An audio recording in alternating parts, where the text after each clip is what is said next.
Hello, my name is Amar Kamali, and welcome to 7.5 Minutes.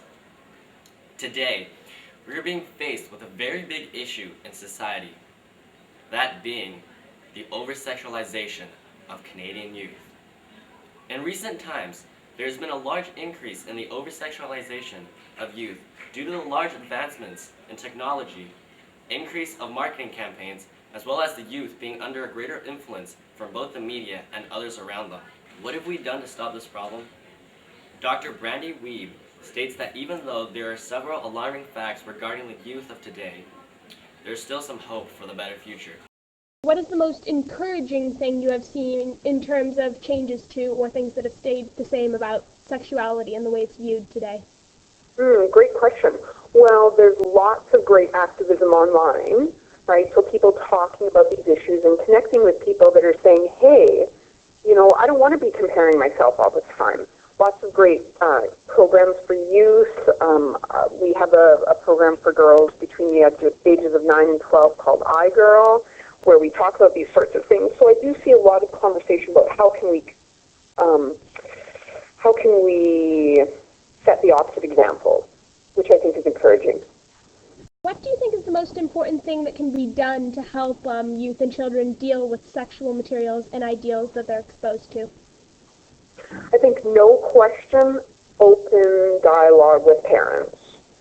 And I think as parents, a lot of us are very, we're a little bit afraid because it's not something we had to deal with when we were young people, like particularly the internet.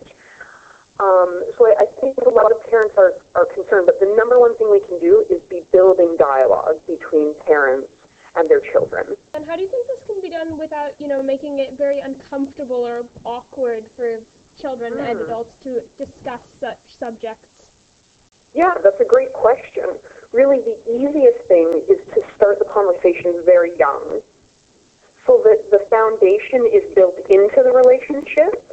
So, for example, teaching kids about scientific words for body parts and that when they're very young, so that we don't have all the embarrassment attached to it that we currently see a lot. And then that way, as young people get older and the conversations with their parents get, more serious every day, we know that's something that's already built into the relationship. So everyone's comfortable, hopefully, is the ideal. And now, on over to Miss Megan Collins, a counselor at a local high school in West Vancouver. How do you think we can address the problem of issues surrounding sexual activity and ideals without making it too uncomfortable for children and young people? Do you think it can be done?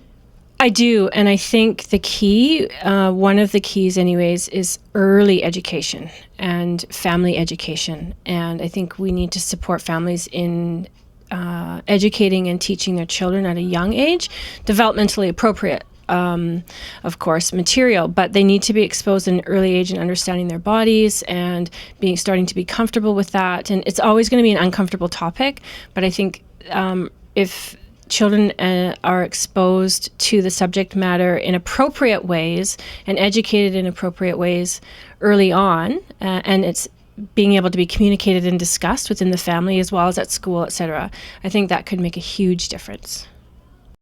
Now, to truly understand this problem, we must view the perspective of the students.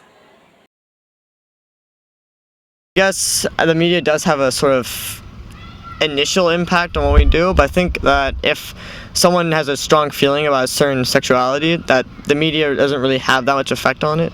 Yes, actually, I would say that certain things that we see in the media do help to shape our sexuality, but I'd also say that certain things we see in the media can be misleading to teenagers. I think a fair amount, because with some pornographic images and different websites being on the internet, the easy access for teenagers to get to those websites is very hard to control or limit.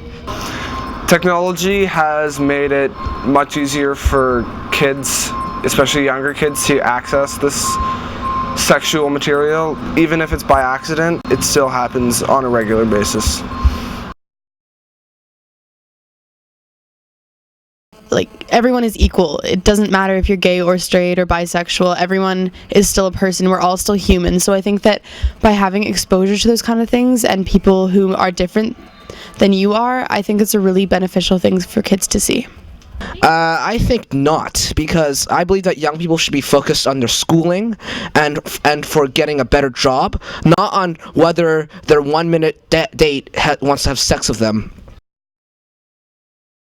It can be problematic when it gets too out of hand and that it starts really resonating within a school area, such as specific images of maybe someone you know or different websites are going around.